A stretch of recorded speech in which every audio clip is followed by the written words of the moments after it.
सभी विद्यार्थियों का कक्षा 10 के भौतिक विज्ञान की क्लास में हार्दिक स्वागत है। कल हमने आपसे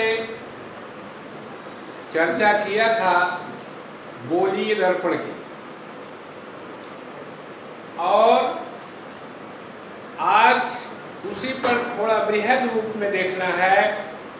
गोलीय दर्पण पर प्रकाश का परावर्तन, reflection of light on spherical mirror.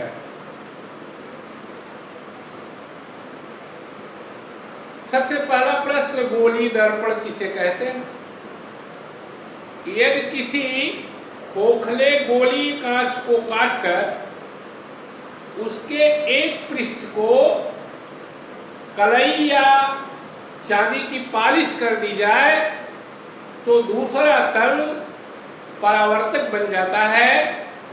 इस प्रकार प्राप्त दर्पण को गोलीय दर्पण कहते हैं। जैसे मान लीजिए ये गोलीय कांच है, ध्यान दे रहे हैं, इसका एक पृष्ठ ये अंदर से है और एक पृष्ठ ये बाहर से है। अगर हम यहाँ पॉलिश करें बाहर वाले पे तो ये परावर्तक बनेगा, और अगर हम यहाँ पॉलिश करें अंदर वाले पे तो ये परावर्तक बनेगा। इस प्रकार गोलीय दर्पण की दो कैटेगरी बनती है, दो प्रकार बनते हैं। एक को हम कहेंगे अवतल दर्पण और एक को हम कहेंगे उत्तल दर्पण। अवतल दर्पण को अंग्रेजी में कॉनकेव मिरर कहते हैं और उत्तल दर्पण को अंग्रेजी में कॉन्वेक्स मिरर कहते हैं। तो आइए सबसे पहले देखते हैं कि कौन कॉनकेव मिरर है और कौन कॉन्वेक्स मिरर है। तो ध्यान देंगे, ये गोलीय कांच हो गया। अगर इसके बाहर वाले तल पर उभरा हुआ जो तल है, यहां हम पॉलिश करते हैं तो अंदर का जो तल है ये परावर्तक बनता है। इसी का नाम है अवतल दर्पण। कॉनकेव मिरर यही है। थोड़ा अब देखें इधर से। अब की बार हम इसके अंदर से पॉलिश कर रहे हैं तो ये जो उठा हुआ तल है ये परावर्तक बन रहा है। इसका नामकरण हम करते हैं उत्तल दर्पण।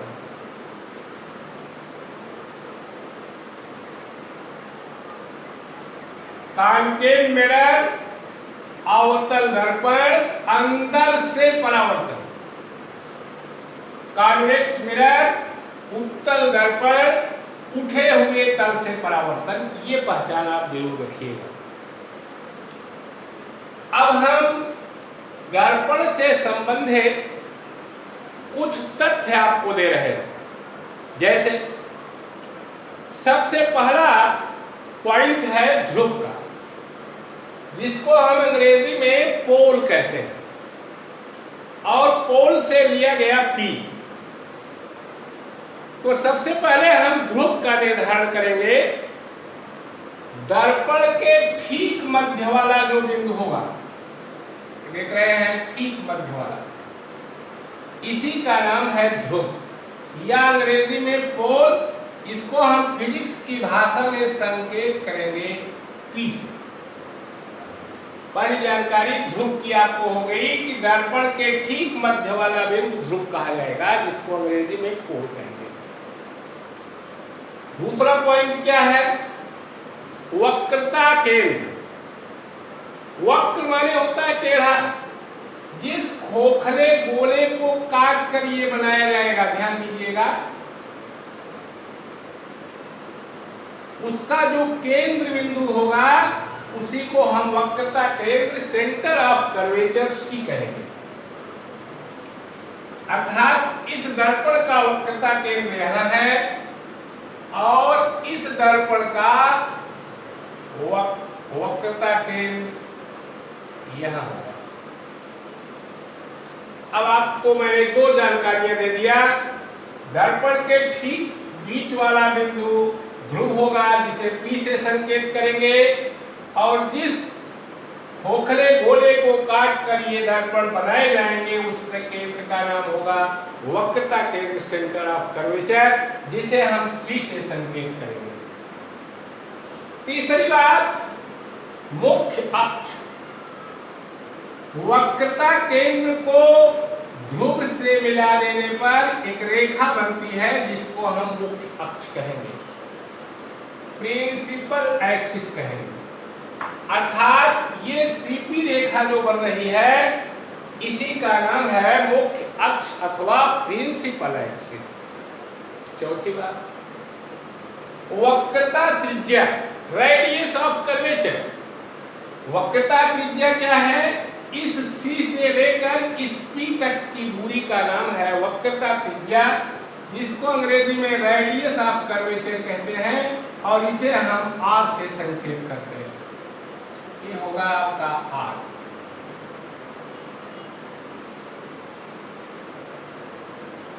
पांचवी बात,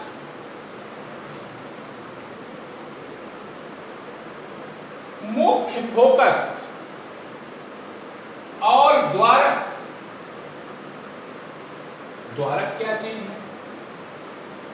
ये जो दर्पण आप देखते हैं इसकी जो ऊंचाई बनती है ये द्वारक है। यहां से लेकर के यहां तक ये रेखा जो बनेगी ये द्वारक कही जाएगी। इसमें भी यहां से लेकर के यहां तक जो रेखा बनेगी वो द्वारक है, इसका नाम है द्वारक। अब अभिलंब जान लीजिए, नॉर्मल क्या चीज है? वक्रता केंद्र को चाहे उत्तल हो चाहे अवतल हो, आप दर्पण के किसी बिंदु से मिला दीजिए, जो रेखा तैयार होगी उसका नाम होगा अभिलंब। जैसे C को यहां से मिला दिया तो ये अभिलंब है। C को यहां से मिला दिया, ये भी अभिलंब है। C को यहां से मिला दिया, ये भी अभिलंब है। कहने का मतलब वक्रता केंद्र को दर्पण के किसी बिंदु से मिलाने वाली रेखा अभिलंब कही जाएगी। अब हम आपको बताएंगे मुख्य फोकस।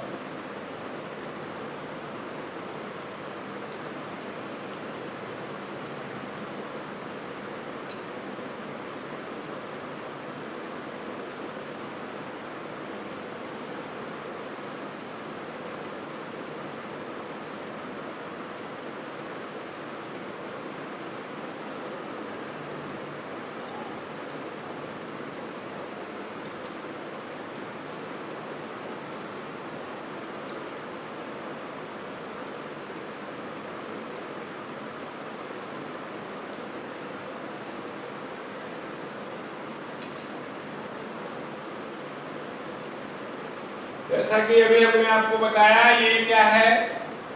ध्रुव है, पोल P, और ये क्या है? वक्रता केंद्र, सेंटर ऑफ कर्वेचर C। इसमें ध्रुव, ये वक्रता केंद्र, और इस बीच वाली रेखा का नाम हमने आपको बताया मुख्य अक्ष। ये मुख्य अक्ष है। तो मुख्य फोकस की परिभाषा, प्रिंसिपल फोकस की परिभाषा क्या बनी? मुख्य अक्ष के समांतर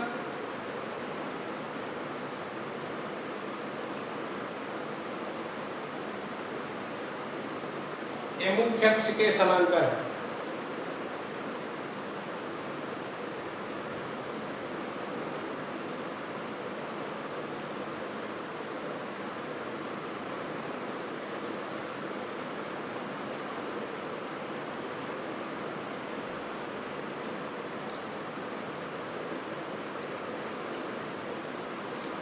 मुख्य अक्ष के समांतर आने वाली प्रकाश की किरणें, मान लीजिए किरण हो गई,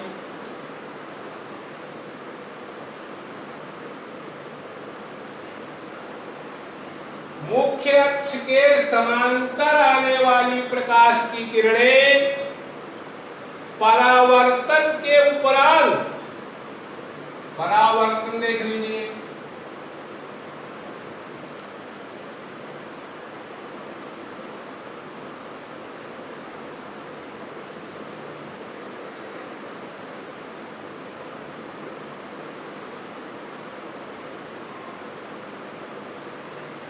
जिस बिंदु पर मिलती है, ये मिलने वाला बिंदु है, देखिए यहां से परावर्तित होकर यहां आई, ये भी यहां आई, ये भी किरण आई, ये भी।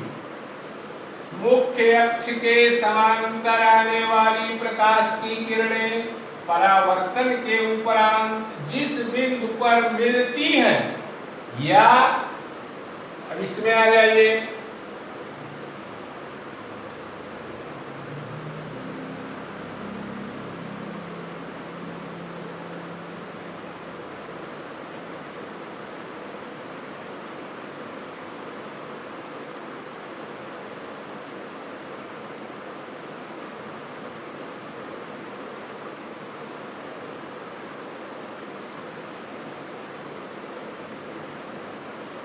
मुख्य अक्ष के समांतर आने वाली प्रकाश की किरणें परावर्तन के उपरांत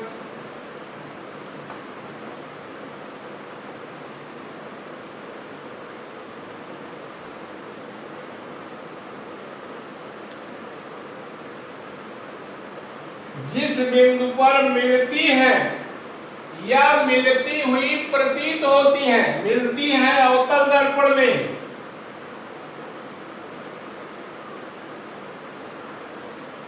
और मिलती हुई प्रतीत होती है उत्तल दर्पण में, उस बिंदु को दर्पण का मुख्य फोकस कहते हैं।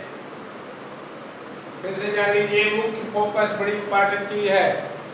मुख्य अक्ष के समांतर आने वाली प्रकाश की किरणें परावर्तन के उपरांत जिस बिंदु पर मिलती हैं या मिलती हुई प्रतीत होती है, उस बिंदु को मुख्य फोकस कहते हैं। अब यहां पर हम आपको एक चीज और स्पष्ट कर दें, मुख्य फोकस से लेकर ध्रुव तक की ये जो दूरी बनती है, इसे हम फोकस दूरी का नाम देते हैं, फोकल लेंथ। इसमें भी यहां से लेकर के यहां तक की ये जो दूरी बनती है, इसको हम फोकस दूरी का नाम देते हैं, फोकल लेंथ। तो ये हो गई आपकी फोकस दूरी, ये हो गई आपकी फोकस दूरी, अर्थात पीएफ, एफपी, पीएफ और एफपी, ये फोकस दूरी है। अब हम आपको बताएंगे फोकस तल। फोकल प्लेन क्या चीज है?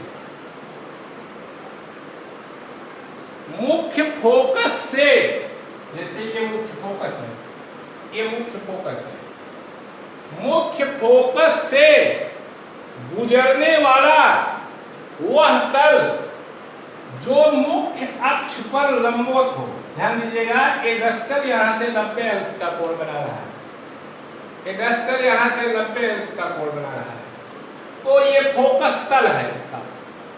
लेकिन समस्या क्या है, अगर हम यहाँ पर कलम को रखकर इधर रेखा खींचना चाहें तो संभव नहीं है, और यहां रखकर ऊपर खींचना चाहे तो संभव नहीं है। इसलिए फोकस तल को ऐसे दिखाया जाता है। यह है आपका फोकस तल, फोकस तल, फोकस तल। तो देखने में तो ऐसा दिखाई पड़ेगा, लेकिन समझने में आप जीवन में याद रखिएगा, मुख्य फोकस से गुजरने वाला वह तल जो मुख्य अक्ष पर लंबवत होता है, उसे फोकस तल, फोकल प्लेन कहते हैं। अब आप इतनी बातों की जानकारी करके रखेंगे, तब हम आपको प्रतिबिंब बनाना सिखाएंगे। पहली बात ध्रुव, दूसरी बात वक्रता के, तीसरी बात मुख्य अक्ष, वक्रता त्रिज्या, मुख्य फोकस, द्वारक, अभिलंब, ये सभी जानकारियाँ आपको होनी चाहिए और पूछने पर आप तुरंत बताएं कि ध्रुव कहाँ है, फोकस कहाँ है, वक्रता केंद्र कहाँ है, मुख्य अक्ष कहाँ है, कहाँ से कहाँ तक फोकस दूरी है, कहाँ से कहाँ तक वक्रता त्रिज्या है। तब हम आपको प्रतिबिंब बनाना सिखाएंगे। बस आज इतना ही, धन्यवाद।